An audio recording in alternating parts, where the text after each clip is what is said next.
Alors Eric, tu as choisi de mettre l'intégration émotionnelle au cœur de ta vie.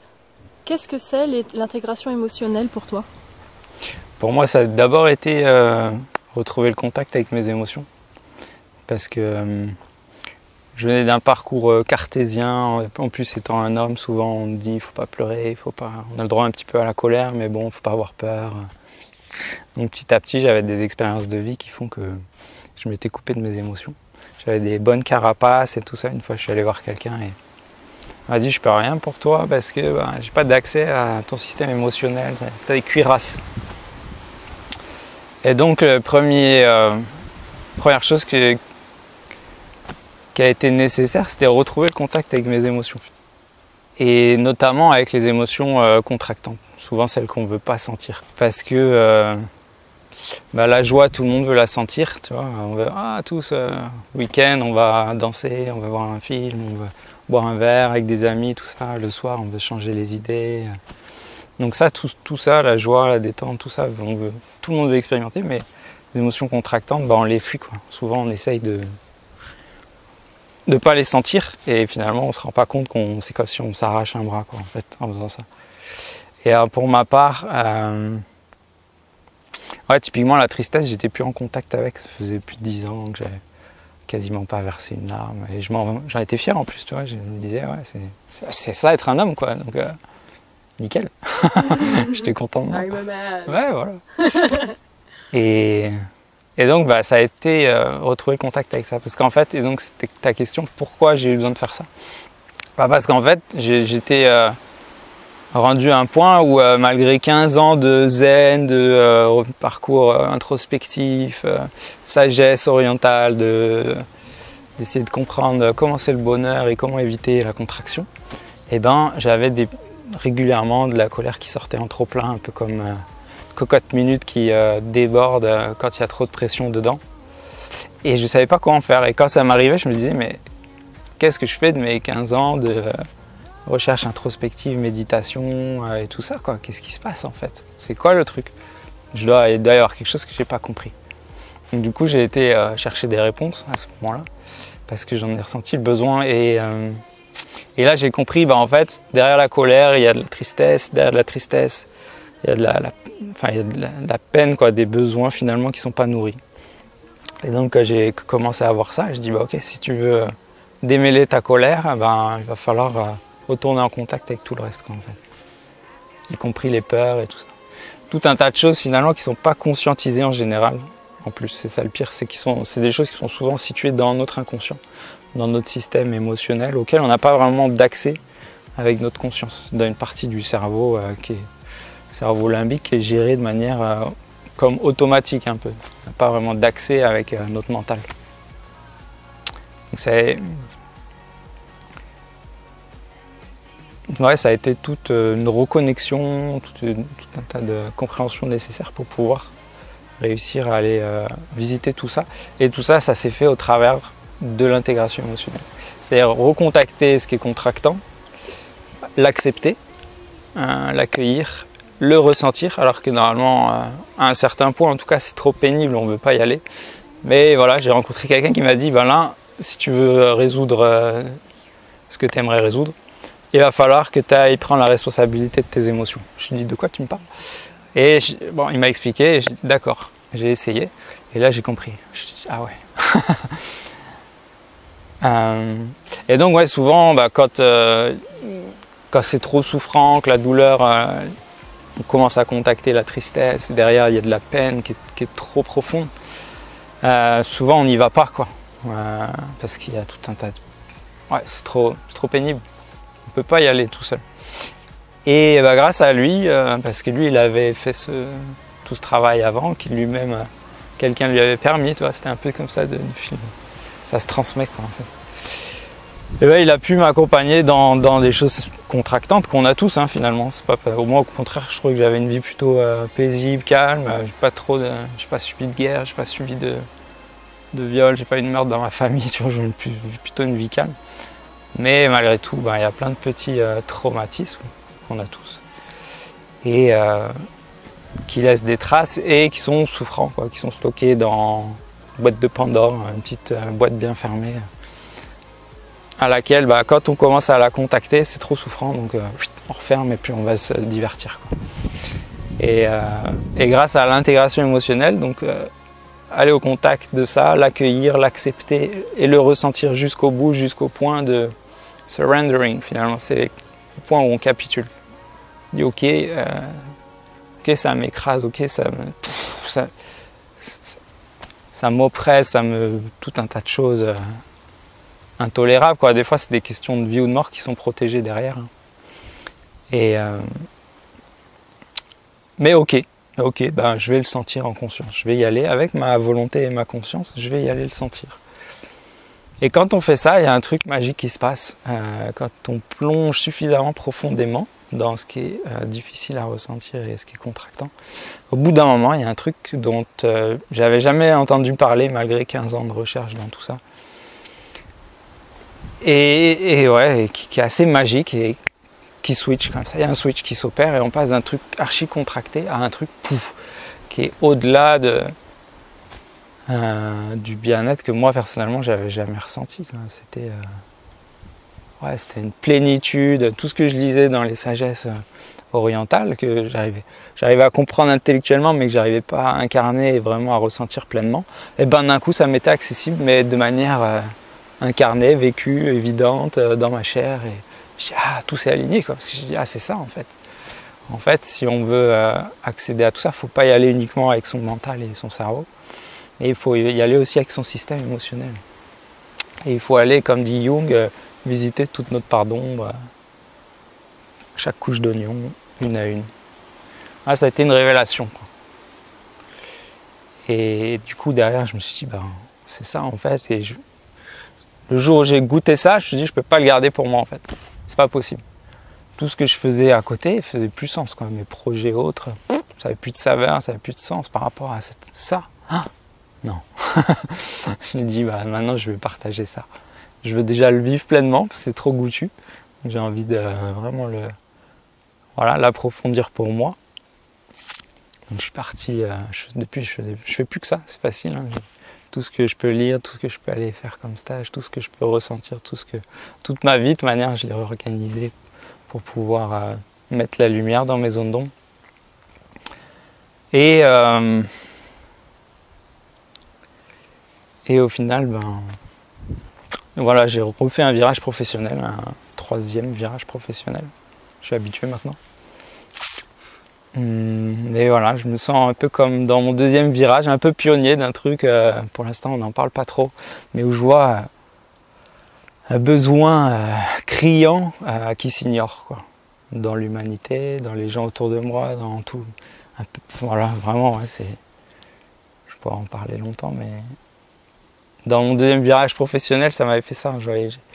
C'était le vélo électrique, je me suis dit, à l'époque où personne n'en parlait, moi je me suis dit, ce truc-là, j'ai essayé, je suis convaincu qu'il y a un besoin qui s'ignore derrière, c'est évident. Pour moi, c'était évident. Et j'ai plongé, j'ai pris le virage, j'ai pris le risque, et le fait est, maintenant 10 ans plus tard, c'est évident, tout le monde, la plupart des gens connaissent ou ont déjà essayé, et plein utilisent, voient l'intérêt, certains pourraient plus s'en passer.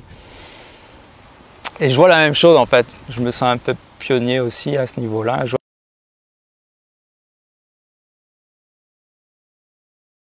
La même chose au niveau de cette intégration émotionnelle, c'est quelque chose, si on fait on interroge 100 personnes dans la rue, on dit est-ce que vous connaissez, qu'est-ce que c'est l'intégration émotionnelle?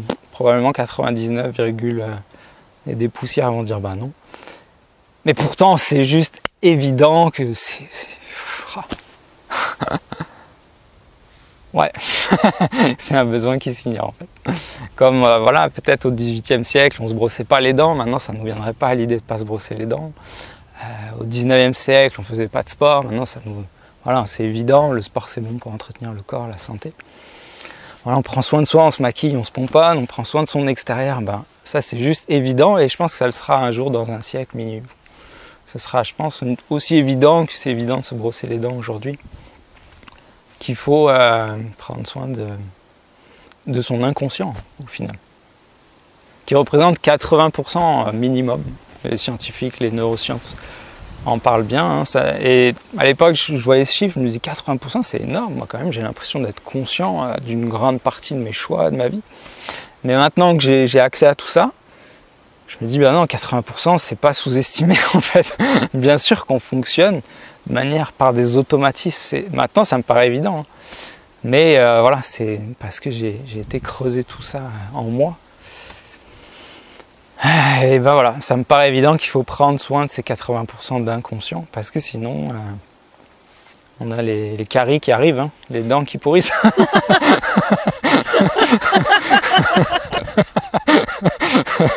Ça donne quoi un inconscient qui pourrit? Ça donne quoi un inconscient qui pourrit? Ça donne fou des sabotages, des schémas répétitifs desquels on n'arrive pas à sortir. Une vie, on se dit mais pourquoi c'est comme si, pourquoi le sort il s'acharne sur moi? Pourquoi je suis obligé de fuir toutes ces situations? Et ça fait 3 fois que je change de chérie, que ma mère et mon père, je peux pas leur parler, ou voilà, mes collègues, tiens, ça fait 3 fois que je change de société, je suis encore obligé de changer. Qu'est-ce qu'ils ont tous à m'en vouloir comme ça? Qu'est-ce que j'ai fait au bon Dieu, quoi? Donc on accuse l'extérieur et on ne sait pas que c'est notre inconscient en fait. On ne voit pas l'effet miroir à chaque fois, on ne voit pas qu'est-ce qu'on pourrait faire pour refaire de l'espace à tout ça, pour pouvoir agir en conscience et prendre des décisions à partir de quelque chose de conscient. Est-ce que je veux rester et transmuter la situation? Quel cas, je vais avoir de l'espace à faire à l'intérieur de moi, et ça passe par l'intégration émotionnelle justement, notamment. Ou alors je décide de changer, mais je le fais en conscience. Je sais que je suis en train de fuir quelque chose, que ça risque de se reproduire plus tard, mais bon, c'est parce que en ce moment, je préfère ça. Au moins, voilà, je vois le truc, j'en suis conscient, et je peux faire des choix, des vrais choix finalement, reprendre mon pouvoir, c'est ça quand même. Maintenant, avant, j'entendais parler reprendre son pouvoir. Je disais, qu'est-ce que c'est ça? Maintenant, ça me paraît limpide que c'est ça, en fait. Reprendre son pouvoir, c'est être conscient de ses choix. C'est voir les 80% d'inconscient, mettre de la lumière là-dedans, en fait. À quel moment est-ce que tu t'es rendu compte de l'impact de l'inconscient sur ta vie? Je suis en train de me dire, forcément, à partir du jour où j'ai fait ma première grosse intégration émotionnelle et où j'ai fait ce surrendering, cette capitulation. Et je pense après, mais voilà, ça c'était un moment impactant de ouf. J'ai eu plein de grosses prises de conscience à ce moment-là. C'était assez colossal.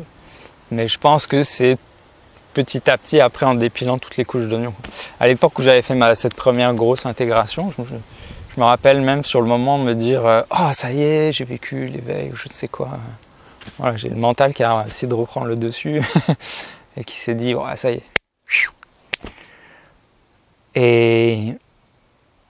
Et finalement, j'ai vite été ramené à la réalité en fait. Hein, c'est que j'avais passé un cap sur un truc et j'avais ouvert ma conscience à une nouvelle réalité, un nouveau paradigme qui aujourd'hui me paraît évident, essentiel, mais que derrière tout reste à faire en fait. Et peu de temps après, quelques semaines après, dans les semaines qu'on suivit, je me rappelle, j'avais pris note, je me rappelle m'être dit, ça y est, je comprends pourquoi on dit qu'on fonctionne à 5% de notre potentiel en fait. Et j'avais vraiment ce jour-là le sentiment de fonctionner à 5% de mon potentiel. Mais en toute humilité, quoi. Avant, je me disais, ah, j'ai quand même pas mal de mon potentiel, ça va et tout. Mais là, après, je me suis dit, non, en fait, tout ça d'inconscient qui gère ma vie, quoi. Je suis comme une marionnette. Je suis une marionnette. Donc, et ça s'est fait petit à petit, au fur et à mesure que chaque situation me générait, m'activait, quoi, finalement, et me générait des émotions desquelles je me voyais être la marionnette, quoi. Je me voyais être le pantin. Et au fur et à mesure que je me voyais être le pantin, je voyais mon inconscient, j'arrivais à lire mon inconscient, et petit à petit, de plus en plus, je me disais, bah ouais, ok. Tout est à reprendre, tout. Je vois cette masse d'inconscient, quoi. Ça s'est fait petit à petit. Est-ce qu'il y a eu, comme Gaston, un échec et mat à un moment donné où tu t'es retrouvé dos au mur, tu n'avais plus le choix c'était tellement insupportable la situation que tu t'es dit là plus jamais ça quoi. J'ai envie de dire, j'ai eu cette chance qu'en fait, toi, par exemple, moi j'ai une grande sœur, elle a 4 ans de plus, et à chaque fois qu'elle se prenait des murs, moi derrière je me disais c'est ça, il faut pas le faire quoi. Moi j'ai toujours été dans un truc proactif où il y en a, ils ont besoin de se prendre des murs dans la vie pour se dire, même des fois 2 fois, 3 fois, pour se dire ça, il va falloir que je fasse autrement. Moi j'ai toujours essayé d'anticiper et de lire les murs des autres. Malgré tout, il y a une situation en fait où j'ai quitté ce deuxième emploi que j'avais créé. J'avais créé un magasin de vélo électrique, donc j'étais entrepreneur et vers la fin, j'avais vraiment beaucoup de choses à gérer. J'étais sous pression de plein de trucs. Mais je serrais les dents en me disant le prochain projet, c'est dans la nature, je vais être paisible, au calme, et là, je vais vraiment pouvoir incarner toutes mes valeurs de zen et de... Tu vois ce que je veux dire? Tu veux être le Bouddha dans sa montagne. Voilà, parfait. Ça y est, le bonheur est à moi, la paix m'attend et le nirvana est à portée de main. Exactement. Et en fait, je suis arrivé là. Et pour plein de raisons, c'était l'inverse du nirvana en fait. Voilà, les systèmes, tout était à reprendre, c'était en hiver, donc il y avait plein de trucs, ça débordait de partout. Moi, j'avais pas les compétences pour gérer ça, donc puis il fallait que je gère mon changement de vie, donc j'étais entre là-bas, l'ancienne, et ici, la nouvelle. Enfin, j'avais de quoi péter un câble x10, et c'est ce qui est arrivé en fait. Donc, c'était quoi les risques de péter ce câble? Qu'est-ce que tu risquais à péter ce câble? Ça restait mesuré dans le sens où j'ai pas fait le burn-out, je voyais le truc arriver, et puis... mais malgré tout, je me suis dit, qu'est-ce qui t'arrive, Eric? Déjà, la croyance que ça allait être le nirvana, je pouvais plus m'y accrocher. Donc là, je me suis dit, il y a un truc que tu n'as pas compris qu'il va falloir retourner chercher. Et puis, ces colères là, c'est trop plein de colère qui sortaient sous forme de cocotte minute. Je me suis dit, je suis démuni, j'ai pas d'outils. Ça fait 15 ans que je crois chercher. Et il y a des gens qui en parlent bien, qui écrivent des livres, qui disent que eux, c'est OK pour eux. Mais je ne sais pas, en fait, ça fait 15 ans que je ne sais pas comment ils font. Et je n'ai pas trouvé. Et en fait, je suis quelque part, j'étais un peu échec mat. C'était pas ultra virulent. Il n'y avait pas de risque de vie ou de mort, mais c'était un petit échec mat quand même. J'ai eu la chance de me saisir de ça et de ne pas le laisser passer. En fait. Parce que ça aurait pu empirer. Hein. Souvent, il y en a, ce genre de niveau-là, ils le laissent passer, puis ça peut finir en burn-out, dépression. Des fois, on se tape dessus, la famille explose, tout un tas de situations que plein de gens connaissent. Moi, je m'en suis saisi assez vite, j'ai vu le truc, ça allait virer au vinaigre. Et je me suis dit, non, en fait, j'ai pas envie que ça atteigne un stade critique, donc je vais prendre mes valises, même si c'est ultra inconfortable et que c'est pas du tout ce que j'avais prévu, et que je sais pas par où commencer et où aller et par où partir. Je vais le faire, je vais prendre mes valises et je vais chercher, et tant que j'ai pas trouvé la réponse, je vais chercher. Quand j'ai fait ça, je suis allé à gauche, à droite, dans les ashrams et autres lieux où je pensais trouver des réponses. Puis finalement, j'ai atterri dans un festival où j'ai fini par rencontrer Gaston. Et là, il y a eu une série d'événements qui font que son énergie d'abord a résonné parmi les participants. On a pu tester en live l'efficacité de ce qu'il disait. Et certains qui faisaient des thérapies depuis 10 ans pour résoudre des choses, des gorges qui servent et des trucs, ils sont allés voir moult thérapeutes et n'ont jamais trouvé de réponse. Ils reviennent, ils disent en 3 quarts d'heure, il m'a résolu le truc. Quoi. Genre ça tenait du miracle. Et là j'ai commencé à me dire, je sais pas ce que c'est tout ça, je sais pas ce qui se trame derrière, mais il y a quelque chose là à aller fouiller quoi. J'ai rarement eu cette impression de quelque chose de pas connu, mais qui mériterait vraiment de creuser. Donc mon intuition me disait là il faut quoi. Et il y a un des participants qui s'est qui était dans la même vibration, qui s'est rendu compte de ça aussi, qui avait aussi cette intuition, qui s'est dit moi je vais prendre le pli d'organiser quelque chose. On va faire un processus. Gaston il avait déjà fait 2-3 trucs sur 3 jours, donc il y avait déjà des des prémices. Et lui, il a dit, bah, on va faire sur 7 jours. Voilà. Et puis, il a pris le pli et il m'a dit, Eric, tu veux en être ou pas? J'ai dit oui. Je suis dans le bateau, on y va. Et voilà, on a commencé comme ça. Et puis, bah, les premiers jours, j'étais comme ça. Donc, Gaston me dit, qu'est-ce que tu ressens? Voilà, qu'est-ce qui se passe pour toi? C'est quoi tes ressentis? Moi, j'étais là, de quoi il me parle? Je sais pas, comme d'habitude, rien de spécial. J'étais vraiment le mauvais élève, quoi. Je voyais les gens autour de moi qui partaient dans leurs émotions et qui avaient des bénéfices. Mais mon mental, pendant les premiers jours, il s'accrochait à dire, ben, ok, ça a l'air sympa, quoi, mais je sais pas ce qui se passe, mais c'est pas pour moi, quoi. Moi, je sais pas. Vraiment, avec mon mental, je n'avais pas d'éléments pour comprendre ce qui se jouait autour de moi. Je ne savais pas par où partir. J'étais un peu démuni et avec la croyance que c'était pas un truc pour moi. Et puis au bout de 4-5 jours, bah, quand même, mon mental il commence à dire bah j'ai payé quoi, donc puis bah on est 10 et il y en a 8 maintenant qui ont plongé et que ça a l'air d'être chouette. Donc peut-être qu'en fait c'est moi qui ai quelque chose qui va pas quoi. Peut-être que je pourrais essayer de lâcher ou d'essayer de dire bon, ok je comprends pas mais allons-y quoi. Ça a l'air bizarre et tout mais voilà. Advienne que pourra. Donc je suis parti dans cet état d'esprit et là ça a commencé à switcher. J'ai commencé à faire ma première intégration émotionnelle où derrière au bout de 3/4 d'heure j'ai senti un soulagement, les bénéfices après avoir pleuré tout ça, ressenti les trucs contractants et puis les intégrer quoi, les ramener à la maison, les accueillir, les accepter. Je sentais, je me sens mieux quoi, ça se détendait dans mon dos, tout un tas de trucs déjà que je me disais ça n'a pas de rapport quoi. Pourquoi il me dit que mes douleurs ici ça a un rapport avec mes émotions, de quoi il me parle? Moi j'avais jamais vu ça dans la science, mais là je le constatais de moi et donc au bout du 2 jours plus tard je saute sur l'occasion d'aller vraiment en profondeur. Et puis il y a 2-3 effets miroirs qui se cumulent et du coup moi je me dis allez c'est le moment, vas-y plonge Eric, t'es là pour ça. Et moi je suis un tempérament comme ça quoi. Quand je fais quelque chose en général et que je sens que c'est pour moi, bah après je fonce. Et, toute ma vie ça a été comme ça et c'est pour ça qu'à chaque fois j'arrive à avoir des résultats. Et là ça n'a pas loupé quoi. Et je suis passé du plus mauvais élève et du vilain canard à celui qui avait plongé le plus profond et celui qui était le premier à vivre le surrendering parmi ceux que Gaston avait pu accompagner quoi. Donc c'était assez c'était chouette.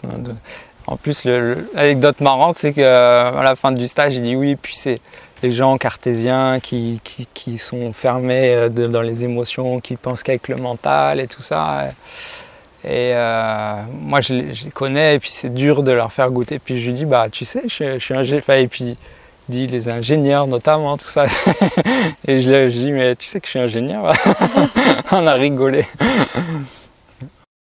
Donc voilà, et suite à cette intégration là je me rappelle il y a une femme qui était là qui m'a dit on aurait dit Highlander en fait parce que je suis passé d'un truc où j'étais allongé par terre les bras en croix, j'avais plus aucun muscle qui avait de la tension, une quelconque tension. J'étais tellement dans un état de capitulation, c'est le jeu en fait, je pourrais expliquer comment ça marche mais j'avais tellement plus de résistance dans mon corps que en fait le poids de mon corps m'écrasait sur le sol. J'avais l'impression que le sol m'écrasait mais en fait c'était mon poids de corps qui m'écrasait sur le sol. Et d'un coup se passe cette fameuse truc magique là où l'énergie arrive, je sens comme une centrale nucléaire à l'intérieur, ça vibre comme ça sur un truc incroyable quoi. Hein. J'ai aucune idée qu'un truc comme ça pouvait advenir, puis ça se répand dans le corps petit à petit comme ça se propage. Qu'est-ce que c'est que ce truc?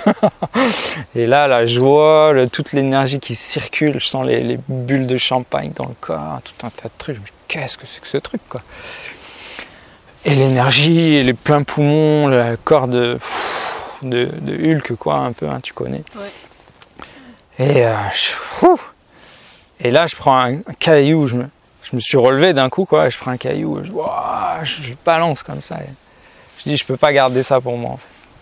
Il y a une personne qui était là qui me dit j'avais l'impression de voir Highlander en fait. À quel moment? Au moment où il se fait couper la tête et il se fait foudroyer là. Et...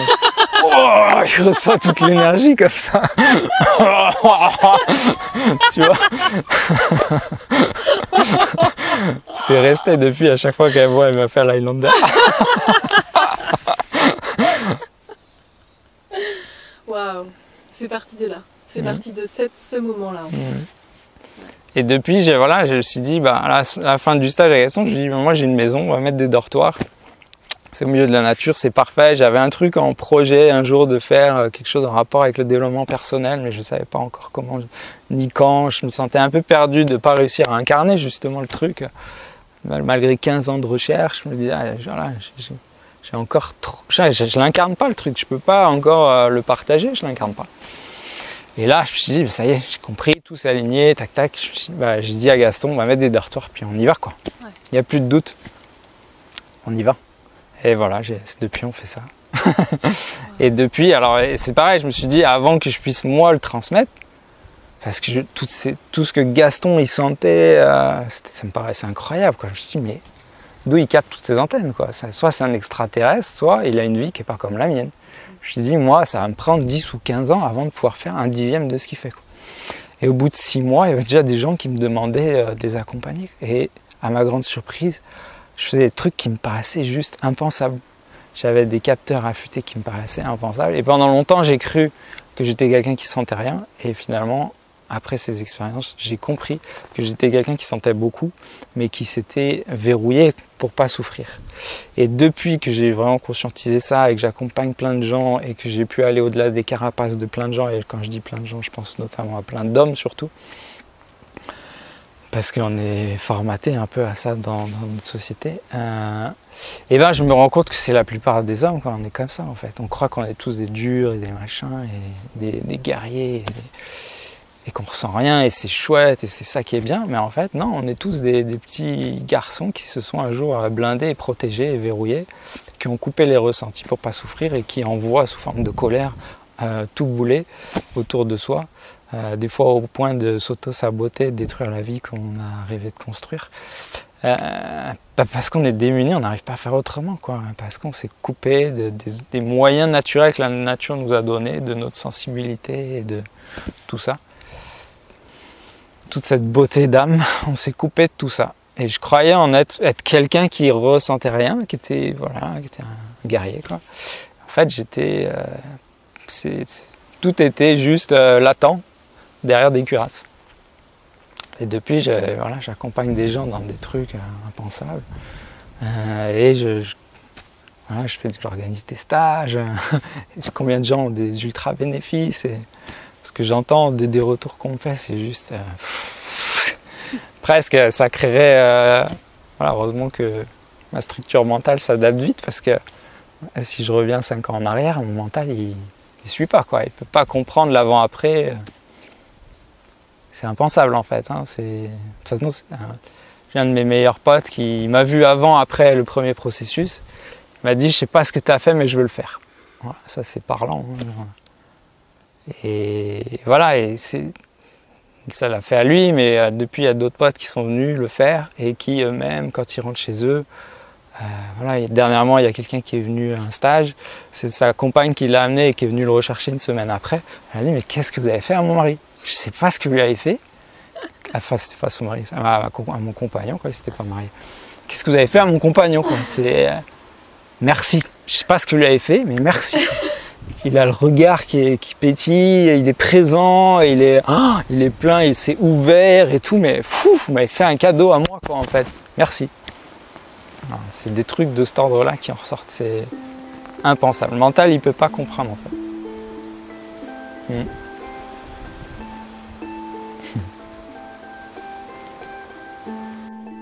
Qu'est-ce qui te touche quand tu accompagnes des personnes dans un processus d'intégration? Super question.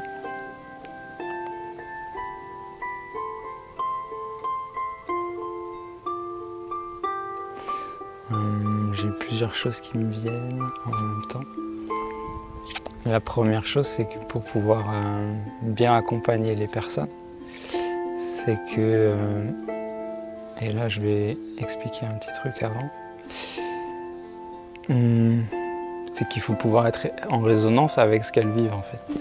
Et l'explication, c'est que si on met deux guitares face à face comme ça, et qui sont accordées de la même manière, et qu'on fait vibrer une corde sur une des deux, et bien en face, même si elles ne se touchent pas, en face la même corde se met à vibrer sur la deuxième guitare. Et si on l'arrête, tac, ça s'arrête. Et si on fait vibrer une autre corde, ben, l'autre corde se met à vibrer. On peut faire le test. Hein. Moi au début, je dis oh, ça paraît bizarre. J'ai vu le test et ça marche. Et en fait, après, avec le recul, ça me paraît à peu près logique.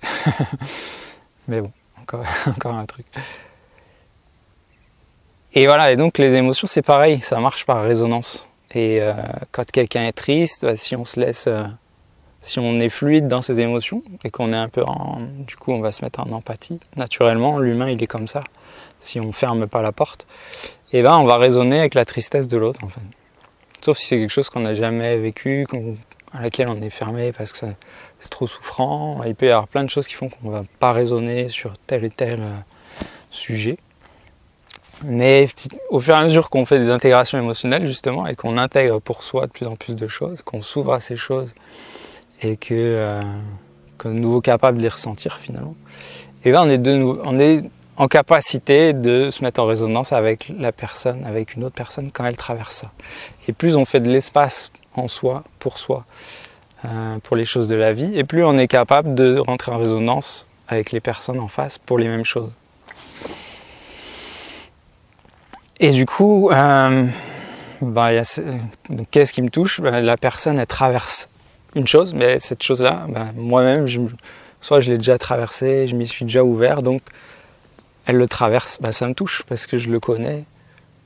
Et moi-même, je l'ai intégré pour moi et ça me touche de voir que quelqu'un d'autre en est là et traverse ça, en fait.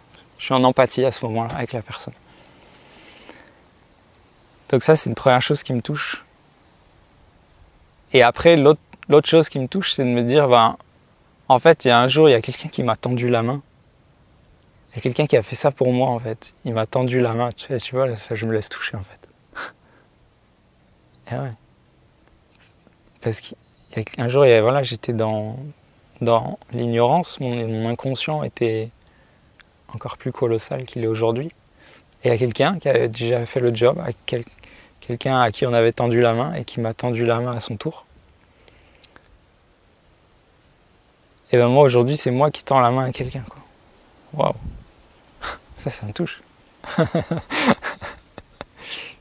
Gratitude, tu vois, c'est waouh. Et quand je sais ce que moi j'ai eu comme bénéfice suite à ça, comment ma vie elle s'est transformée. Dernièrement, je te disais, s'ouvrir à toutes ces choses souffrantes, c'est dur. C'est plein de remises en question, c'est ressentir des choses profondes qui nous... Voilà, pourquoi on s'y est fermé à ces choses, c'est pas pour rien, quoi. C'est parce que c'est dur. Et donc on s'y ouvre, on les traverse. Et je me dis avec le recul, est-ce que, si c'était à refaire, est-ce que je le referais? Parce que c'est dur, quoi. Potentiellement, je pourrais me dire, non, je vais pas le refaire, quoi. Il y a une part de moi, d'ailleurs, qui pourrait se dire ça, en fait, qui se dit ça. Mais il y a l'autre part qui dit, mais est-ce que tu veux revenir qui t'étais il y a X années avant de démarrer tout ça? La réponse, elle est simple et claire et nette, c'est non. Si c'était à refaire, je re-signe, je refais la même chose, quoi. Je retraverse tout ça. Parce que qui je suis aujourd'hui, c'est juste un trésor, quoi, pour moi.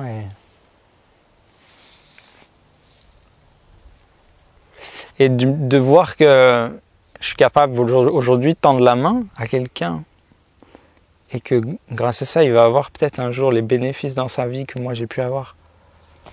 Et que souvent, derrière, c'est ce qui se passe, en fait. Derrière, les gens, ça m'arrive, ils ressortent du stage, les jours qui suivent, ils m'appellent des fois plusieurs fois par jour, c'est arrivé, pour me dire toutes les transformations positives qu'ils ont dans leur vie. Ils rentrent chez eux, ils m'appellent le soir, ils me disent « Ah, il y a ça, il y a ça, il y a ça. » Et moi je suis là, mais ça, comment ne pas être touché? C'est juste magnifique, c'est magique.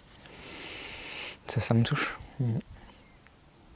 Et quand un an après, ils viennent, ils continuent, ils persistent, c'est dur, ils ont eu des passages difficiles, mais un an après, 2 ans après, ils reviennent et ils me disent « Bah ouais, je suis là parce que c'est ça le chemin, quoi. Je le vois, je le perçois, et c'est juste évident aujourd'hui. Et j'ai envie aussi maintenant de contribuer et à moi, à mon tour, de pouvoir partager ça aussi. Et ça me touche. C'est magnifique, en fait. C'est quoi ton rêve, Eric? Waouh. Ouais. Ouais, mon rêve profond, pourquoi je fais tout ça aussi. Et ça me touche aussi, ouais. Et c'est que je vois, en fait, avec le recul maintenant que j'ai, à quel point l'humanité, elle est piégée dans l'inconscient individuel, d'une part, mais du coup collectif. Inconscient collectif qui est là, pour appeler ça la somme des inconscients individuels, en fait. Et on joue comme ça si on considère que chaque individu fonctionne à peu près à 80% d'inconscient.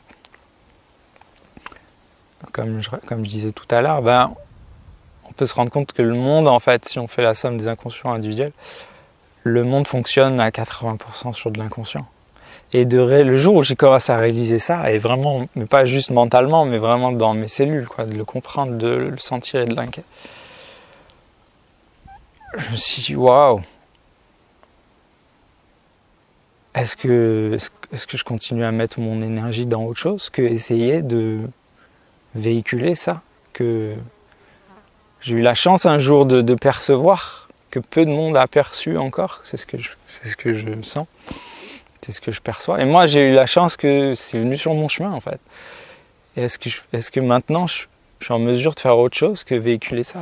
Non, en fait. Non. Et qu'est-ce que c'est mon rêve? Est-ce que c'est de faire autre chose que ça? Non. Non, c'est ça mon rêve, en fait. C'est que ça puisse faire boule de neige. C'est qu'on puisse petit à petit mettre de la conscience dans l'inconscient collectif. Parce que là où le cœur il se rouvre, là où la conscience elle revient dans les liens, les interactions, naturellement, c'est ce qu'on constate. Naturellement, les querelles, les guerres, les drames, les souffrances, tout ça, il y a une bonne partie qui fait plus sens, qui disparaît tout seul. Et c'est ça mon rêve initial. Je suis né ici. C'est pas pour souffrir, quoi. Je suis venu ici, moi, c'est de trouver un peu de bonheur. Pendant longtemps, j'ai cherché dans les livres comment je vais pouvoir être heureux. Tout le monde cherche comment je vais. Pour certains, c'est d'avoir une maison, une voiture, un chien, un enfant, une femme, un mari. Mais on essaie une fois, deux fois, trois fois. Non, en fait, j'ai une maison, mais c'est pas ça qui m'amène le bonheur. Donc moi, j'ai brassé tous mes rêves un par un. J'ai essayé de les réaliser au plus vite à chaque fois. J'ai cette chance d'avoir pu faire ça. Et jusqu'à venir ici, comme j'ai dit aussi tout à l'heure. Et je croyais que ce serait ça, enfin, le bonheur ultime. Et non. Ok, c'est pas ça. Donc, la fin de la souffrance, c'est pas ça. C'est pas d'avoir une maison ou un chien. Bon, alors c'est quoi? Et je vois que quand on met de la conscience dans l'inconscient, petit à petit, les drames, les liens se renforcent. Peu importe la forme qu'ils prennent au final. Mais au moins, les drames, ils disparaissent d'eux-mêmes, les guerres. Moi, c'est ma perception aujourd'hui. Une guerre, c'est beaucoup d'inconscient, en fait. On pourra en parler longuement.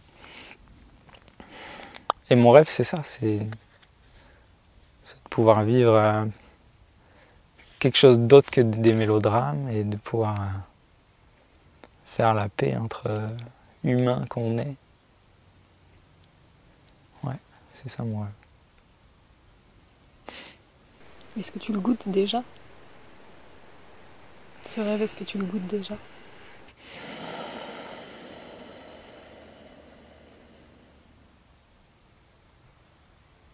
Je prends le temps de vraiment ressentir la question, parce que je ne voudrais pas faire une réponse à moitié.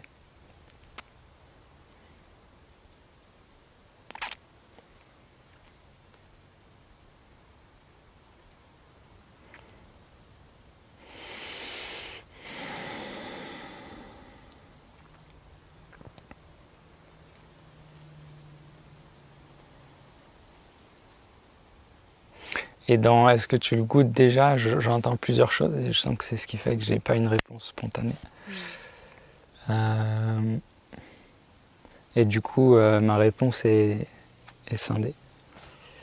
Est-ce que je le goûte déjà d'une certaine forme? Oui. Ouais, il y a un oui évident qui vient. Parce que tout ce que je dis là, c'est quelque chose que je vis, que j'expérimente. Je ne parle pas à partir de théories ou de livres ou autre. C'est du vécu. Et donc oui, je le goûte déjà. Ouais, clairement. Et de l'autre côté, quand je pèse, est-ce que je goûte déjà la fin des guerres et la fin des drames et la fin des trucs? Bah, il y a un endroit où ça me dit, bah non, pas vraiment, pas complètement, hein. On n'y est pas encore complètement. Hein. Et peut-être de mon vivant, je le goûterai jamais pleinement en fait. Mais je sais que c'est ça le chemin. Et que quand des fois je baisse les bras ou dans certaines situations, je pourrais me dire, ah ouais, mais tout ce qu'il y a à faire, quoi. Ah. Et rapidement, derrière, je me dis, mais non, mais est-ce qu'il y a autre chose à faire? Bah non. Bah non. Bah alors continue. Donc, ouais, tu goûtes déjà, c'est une poussière, c'est un pourcentage infime de ce que tu aimerais goûter. Mais est-ce qu'il y a autre chose à faire? Bah non. Et voilà. Le peu que ça fait boule de neige et le peu que tu contribues, il n'y a rien d'autre à faire en fait. Donc tu le goûtes pas pleinement, mais ouais, tu le goûtes. Et ça c'est génial. Et c'est le chemin. Et j'ai pas envie de faire autre chose. J'ai envie, je sens régulièrement la part de moi qui voudrait que ça puisse aller plus vite. Ça c'est un de mes grands dilemmes que j'ai encore à intégrer.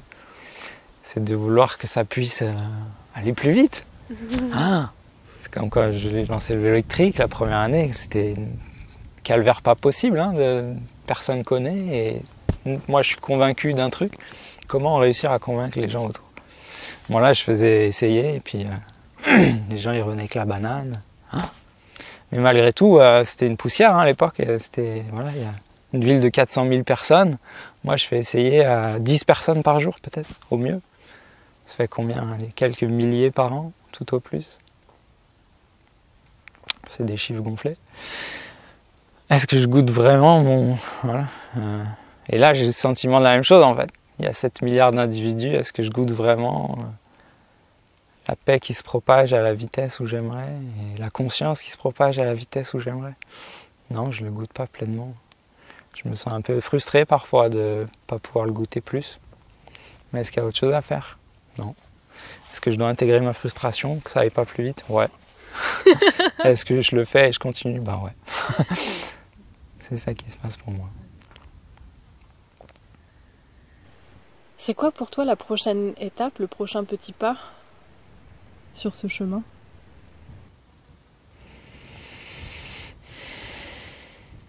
Pareil. Je prends une petite minute pour ressentir cette question importante.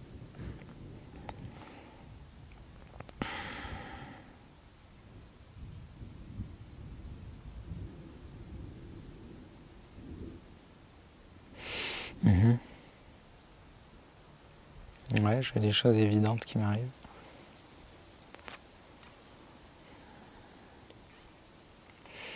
Et à travers cette aventure, en fait, je me suis rendu compte que comme il y a des choses qui me sont arrivées malgré moi, en fait. Sur mon chemin, j'ai eu besoin de chercher des réponses, j'ai été les chercher, j'en ai trouvé. Il y a des choses qui se sont alignées, des choses qui sont devenues évidentes, des choses où je ne pouvais plus faire autrement que de faire ça. Et derrière, des gens qui sont venus avec leurs besoins, qui sont venus en résonance, dire « Ah, ce que tu as trouvé, ça m'intéresse » et « Ah, quand tu m'aides à ressentir ce que toi, tu as pu vivre, traverser, ben, ah, ça m'aide. » Donc, et en fait, c'est venu malgré moi. Il y a des choses, j'ai l'impression que c'est venu malgré moi. Comme si ça m'appelait. Mais c'était un challenge, en fait, au final, parce que moi, je pensais intégrer ce qu'il fallait pour continuer ma petite vie. Et en fait, à travers de tout ça qui m'appelait, ça m'appelait à transcender au-delà. Typiquement, là, ce que je suis en train de faire, il y a il y a 3 ans, il y a 4 ans, c'était juste impensable. Parler comme ça pendant tout le temps où je parle, ouvertement, et dire ce qui me traverse de manière... C'est ceux qui me connaissent il y a 4 ans, ils savent que c'était impensable. Et donc tout ça, ça m'a demandé à ce que c'était des petits pas que j'ai dû faire. Et je sens que les prochains petits pas, ça va être de continuer ça. Ça va être de continuer à faire le travail en moi, pour me sentir mieux dans toujours plus de situations. Toujours ce but finalement, soit envie de la contraction dans la vie, soit envie de la détente. Il y a plein de situations qui contractent. Est-ce qu'on les fuit ou est-ce qu'on les intègre? Est-ce qu'on intègre ce que ça nous fait vivre? Moi, de plus en plus, j'essaie d'intégrer ce que ça me fait vivre pour avoir de plus en plus d'espace, pour de plus en plus de situations. Finalement, élargir ma zone de confort de plus en plus. Pour pouvoir partager tout ça de plus en plus. C'est ça mon rêve, c'est ça mon nouveau challenge et c'est ça mes prochains petits pas. Et mes prochains petits pas, c'est d'être capable de faire tout un tas de choses que jusqu'ici j'étais incapable de faire. En ce moment, j'ai ce challenge de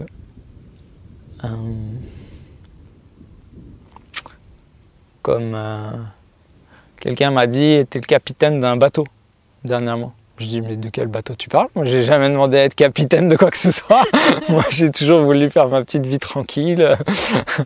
Tu vois, en autonomie. Je me sens pas du tout de compétences managériales. Tout juste gérer des stages. Là, en ce moment, avec 10 personnes, ça me va bien. Mais parce que les gens sont venus chercher quelque chose. Et voilà. Mais moi, manager gérer un bateau, pas du tout. Mais en fait, si, ça m'appelle et c'est mes prochains petits pas, en fait. Et parce que j'ai remarqué que si je continue à me cacher, je ne peux pas partager mon précieux que j'ai reçu. Et c'est pas ce que j'ai envie, en fait. Je vois qu'il y a plein de possibilités de partager plein de choses que je trouve moins précieuses. Et quand je vois ça, je me dis, est-ce que tu as envie de te cacher ou est-ce que tu as envie de partager ce nouveau précieux que tu as reçu? Est-ce que tu as envie de faire autre chose, d'aller continuer à faire quoi que ce soit d'autre et de vivre une petite vie planquée, bien tranquille? Ou est-ce que tu as envie de dépasser les challenges qui t'attendent, pour lesquels tu ne te sens pas du tout préparé, élargir ta zone de confort, mais pouvoir partager ce précieux que tu as reçu? Bah ouais, c'est la deuxième, hein, sans hésitation, c'est la deuxième voie. Donc tous ces petits pas qui m'attendent, ils sont induits par ça en fait. Là, je vais faire une chaîne YouTube que je vais essayer de faire la plus interactive et attractive, et fluide et claire possible pour que ce que j'ai envie de partager puisse se propager à une certaine échelle. Et ça, c'est des challenges, c'est des petits pas. C'est les prochains petits pas. Quel est le rapport pour toi entre intégration émotionnelle, dualité et non-dualité? Super question, merci. Qui nécessite que j'aille fouiller dans mes ressentis et même de la clarté. Et je commencerai par là en disant que longtemps, pendant ces 15 années où je potassais la sagesse orientale, je lisais ce concept de non-dualité, d'unité. Et je me disais, waouh, ça me parle, j'aimerais pouvoir vivre ça, incarner ça à mon échelle. Comment c'est possible, quoi? Qu'est-ce qui manque à l'humanité pour pouvoir goûter ça? Et j'ai cherché. Des fois, je croyais trouver, mais derrière, je voyais que non. Et... Bon.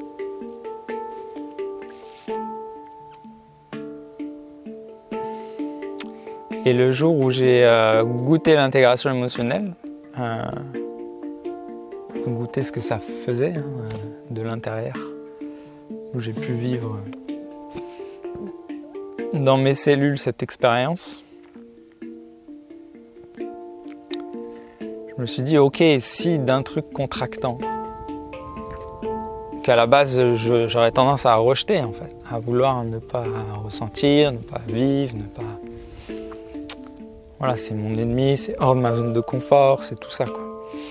Si de ça, j'arrive à faire de l'espace et à faire que je peux l'accueillir après, quelque chose qui me contracte d'un coup, c'est détendu. Peut-être je suis pas en plein accord avec ça, peut-être c'est pas ma façon de voir, c'est pas mon point de vue, c'est pas comme ça que je voudrais vivre ma vie et c'est pas comme ça que je voudrais construire le monde. Mais c'est ok que une partie, que quelqu'un voit ça comme ça, qu'une partie du monde fonctionne comme ça. C'est ok, ça me contracte plus. Et je peux vivre en paix avec ça. De ce jour-là, je me suis dit en fait, c'est à partir de ces petits pas que je suis en train de mettre en place que je vais pouvoir construire une non-dualité en moi. Et là, ça fait partie des choses qui se sont alignées, des prises de conscience que j'ai eues. De me dire, en fait, voilà, cette unicité que je ne savais pas comment faire. Je croyais que c'était suite à une expérience mystique qu'un jour, j'allais être ouvert à tout, je ne sais quoi. Peut-être c'est comme ça pour certains, mais moi j'ai cherché longtemps et j'ai pas réussi à ce que ce soit comme ça pour moi. Et là je me suis dit, si à chaque fois qu'il y a un truc qui te contracte et que tu peux pas accepter et que tu rejettes, si à chaque fois tu arrives à faire de l'espace pour ça, et ben tu vas petit à petit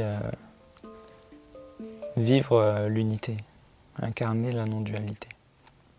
Donc des fois c'est plus dur que d'autres fois, hein, mais c'est toujours sous une certaine forme possible. Des gens qui vivent les pires atrocités, on pourrait en parler longtemps. Un exemple ? Ouais, des gens qui vont en camp de concentration par exemple, pour citer des trucs très terre à terre, qui ont écrit des mémoires avant de mourir et qui disent que peu de temps avant de leur mort, ils avaient accepté que ce soit comme ça, que des gens soient suffisamment inconscients pour qu'ils se retrouvent là et que dans quelques temps ils allaient mourir à cause de ça, mais que s'ils mouraient en souffrant, en n'acceptant pas ça, ça allait être pire, quoi. C'était double peine, double souffrance, double défaite, et que d'accepter ça, c'était la meilleure chose qu'ils pouvaient s'offrir à eux-mêmes. Pour moi, là, ils vivent l'unité, quoi. Et finalement, cette capacité à dire oui même au truc le pire, quoi, le plus inacceptable, c'est ce qu'on met en place à travers l'intégration émotionnelle, sous une certaine forme. C'est le truc qui est vraiment inacceptable, c'est de dire ok, ça me... Mais je peux pas le changer en fait. Ou si je peux le changer, mais des fois on le change, 2 fois, 3 fois, 10 fois, ça continue, ça revient. Et des fois je peux même plus le changer. Donc qu'est-ce que je fais en fait? Je me suicide. C'est une défaite. À la force de ceux qui n'en ont plus. Enfin c'est une défaite, non, je voudrais pas mettre de... Quand il n'y a plus d'issue. Voilà, mais bon. C'est une issue quand il n'y en a plus. Mais... Voilà, mais si je décide de rester, qu'est-ce que je peux faire si ce n'est me rendre à ça, ce truc que je ne peux pas faire autrement, l'intégrer et en faire contribuer à l'unité en fait. Et c'est ça qu'on met en place à travers l'intégration émotionnelle. Pas l'intégration émotionnelle au sens où on reste un peu avec l'inconfort délicat et puis hop ça va un peu mieux et tout, mais non, c'est le pire des trucs que tu peux pas accepter, et ben tu vas le sentir jusqu'au bout, tu capitules à ce truc là, c'est une forme d'intégration émotionnelle qui comme ça, des fois on pourrait dire mais c'est sadomaso ton truc, mais non en fait c'est le meilleur cadeau qu'on puisse offrir. Est-ce que si tu es en camp de concentration, tu sais que tu dois mourir de toute façon, ils t'ont mis des menottes, ils vont mettre le fusil devant et ils vont appuyer sur la détente, t'as pas le choix. Donc si tu sais ça, est-ce que le meilleur truc que tu peux pas faire, c'est de l'accepter et de le vivre en paix? Bien sûr que si, c'est ça le mieux que tu puisses faire. Donc c'est ça qu'on propose, c'est ça qu'on s'offre en fait. Et c'est à travers ça qu'on crée l'unité. Et que finalement, quand on accepte le pire, l'inacceptable, on cesse d'alimenter l'énergie qui génère ce qui est inacceptable. En fait, quand il y a quelque chose qu'on peut pas, c'est mon ennemi, c'est inacceptable ce qu'il fait, ce qu'il incarne, indirectement et inconsciemment, souvent, ce qui transparaît, c'est qu'on alimente ce qu'on ne veut pas vivre, quoi. Ça paraît complexe, hein, mais moi, longtemps, je l'ai compris ici, je concevais, je le lisais. Maintenant, vraiment, je le comprends. C'est pas juste une compréhension ici, c'est dans plein de situations, j'ai pu le vivre de l'intérieur, donc j'en ai une lecture vraiment claire. Et voilà, on alimente quoi, ce truc qu'on veut pas. Alors que si on lui fait de l'espace, aussi dur soit-il de faire de l'espace pour ce truc, et ben quelque part on cesse d'alimenter l'énergie. Ça paraît fou, mais c'est très très très souvent vérifié. Quand on accepte l'inacceptable, on alimente l'unité en fait.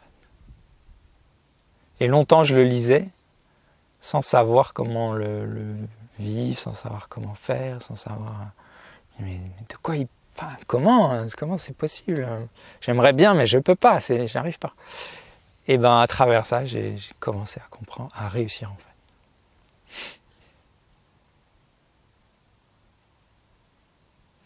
Et ces derniers temps, je disais, ça paraît un peu fou et loufoque aussi, mais tant que j'ai pas fait de la place pour mon pire ennemi, ben, en moi, ça veut pas dire que je suis d'accord avec ce qu'il fait, mais je suis capable d'accueillir que c'est comme ça. Que de là où il en est, avec les expériences qu'il a eues dans sa vie, c'est comme ça.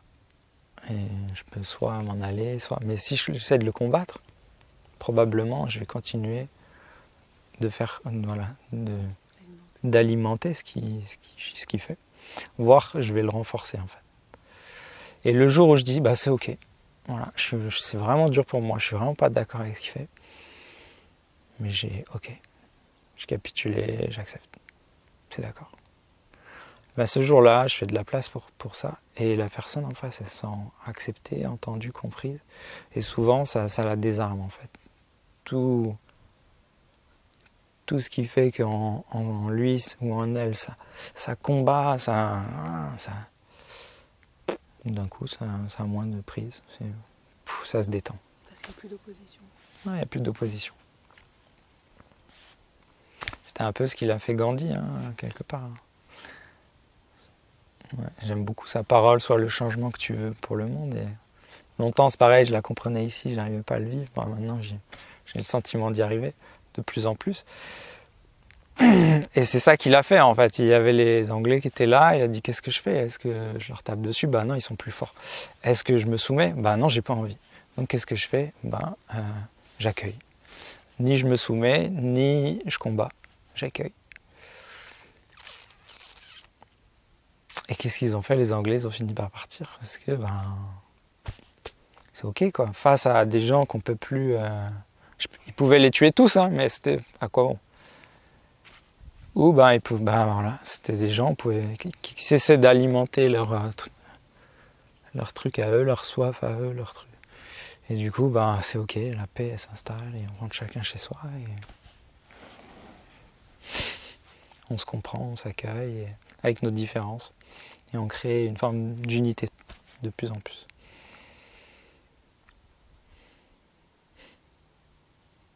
Il y a de l'espoir alors ? Moi j'en ai. De là où je suis aujourd'hui, je peux pas faire autrement que d'en avoir en fait. Parce que je vois que les outils sont là, ils sont très pratico-pratiques. Longtemps, j'ai cru que c'était des choses, qu'il fallait vivre des expériences mystiques, je sais pas quoi, et que c'était réservé à certains chanceux qui avaient fait pendant toute leur vie des générations, des rituels, un certain ascèse avec des trucs qu'on ne peut pas vivre ici, qui ne correspondent pas du tout à nos modes de vie occidentaux, etc. Longtemps j'ai cru ça, et en fait non, non, pas du tout. C'est des choses pratico-pratiques qui sont totalement transmissibles avec un vocabulaire très cartésien Il suffit juste d'y aller, quoi, en fait. Donc je peux pas faire autrement que d'avoir de l'espoir. De fait. C'est quoi les conditions qui font que quelqu'un va aller vers l'intégration émotionnelle?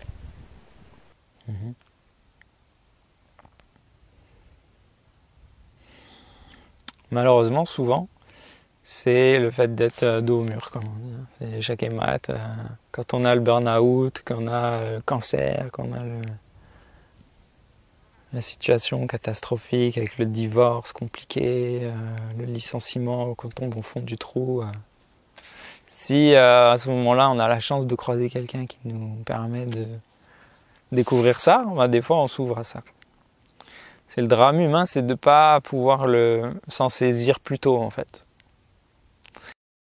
On va souvent chercher soit à anesthésier, soit à gérer après les symptômes, mais rarement les causes. On ne prend pas le temps, on ne s'est pas connu, puis c'est un peu pas confort non plus, donc on préfère essayer de prendre une pilule magique, un médicament, un anesthésiant, un peu d'alcool, appeler un ami, et d'attendre que ça passe. Tous les autres moyens, on les essaye en général avant. Et en général, on attend d'être acculé dos au mur, de ne plus avoir le choix pour dire je vais essayer autre chose. C'est le drame humain. Mais de plus en plus, ça change. Parce que y a Internet, il y a plein de moyens où on dit bah voilà, c'est un peu compliqué pour toi, tu aimerais du changement. Bah, y a peut-être un truc que tu peux faire, quoi. Et là, il y a des gens qui ah tiens, d'accord, qui prennent la perche, qui saisissent du poisson au vol. Et qui, ah bon, d'accord. Parce que c'est un ami qui lui dit, ou ça m'est arrivé souvent comme ça. Ça a l'air loufoque ce truc dont tu me parles, mais bon, je te connais, je sais que t'es pas quelqu'un de saugrenu, hein, que tu as la tête sur les épaules en temps normal, donc je vais quand même écouter ce que tu as à me dire. Et puis comme je suis quelqu'un de curieux et qui aime bien comprendre par lui-même et pas juste rester sur des préjugés, bah, je vais aller essayer quand même, quoi. Et puis bah, si on se donne les moyens, un jour on peut aller jusqu'à faire l'expérience d'eux et dire bah ok, ouais, c'est possible. Et je souhaite à de plus en plus de monde, et c'est ce qui est en train d'arriver finalement. Je souhaite à de plus en plus de monde de pouvoir prendre cette voie-là, plutôt que d'attendre le dernier moment, le drame, le cancer, la souffrance, pour venir à tout ça. Vraiment. Peut-être qu'on va les transmettre aux générations futures, nous en tant qu'adultes. Et ouais, aussi, c'est un autre vecteur, c'est que souvent, moi j'ai pas d'enfant, hein, et j'attends d'être vraiment prêt, et je me remercie quelque part d'avoir attendu jusqu'ici, d'avoir l'intuition que j'étais pas prêt. Et je sens que j'ai encore un peu de chemin avant d'être prêt. Mais bon, j'aime bien faire les choses bien aussi. Mais ouais, ça c'est un autre vecteur que je vois, c'est que souvent l'éducation jusqu'ici, telle qu'elle est transmise, bah, on considère l'enfant comme un vase creux qu'il faut remplir et que c'est l'adulte qui a la vérité et qu'il faut remplir le vase. Hein. Alors qu'en fait, bah, l'enfant il vient avec des émotions, il vient avec tout un système qui est déjà prêt, quoi. Il vient avec... ouais, c'est tout, c'est rien d'un vase creux en fait. Et si on ne considère pas ça, si on ne laisse pas de la place à tout ça, on est en train de... Bah, déjà de générer des traumas, déjà de générer de l'inconscient, déjà de générer de la souffrance, de préparer un petit adulte qui va devoir traverser tout ce que nous on doit traverser aujourd'hui en ouvrant les boîtes de Pandore, qui va devoir guérir des plaies, et notamment des plaies qui l'héritent en fait, qui sont du transgénérationnel. Il va devoir faire le job pour les gens d'avant. C'est ce qu'aujourd'hui j'ai l'impression qu'on fait nous, tous ceux qui démarrons cette voie-là. On met de la clarté dans les choses, on met de la conscience dans l'inconscient, on guérit des traumas hérités, pas que, hein, bien sûr, mais pour beaucoup, c'est ça qu'on fait. Et clairement, à chaque fois qu'on s'autorise ça à soi et qu'on peut le transmettre le plus tôt possible à la génération future, et ben c'est des cadeaux qu'on fait, quoi. Et c'est d'autant plus exponentiellement que ça va se propager.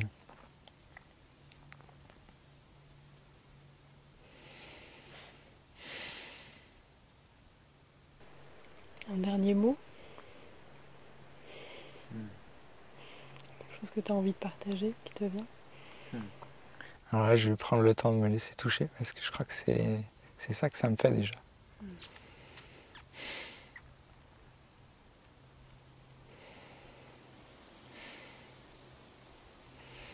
Parce que c'est tellement. Comment dire en un dernier mot tout ce que j'aimerais. Ouais, ça me fait ça.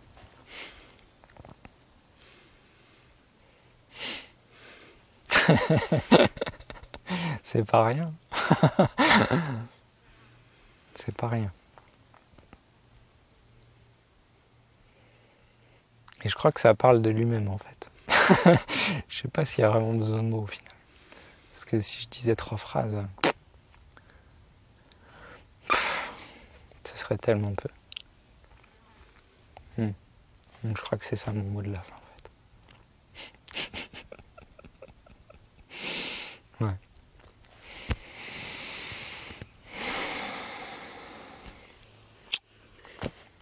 C'est ça mon mot de la fin.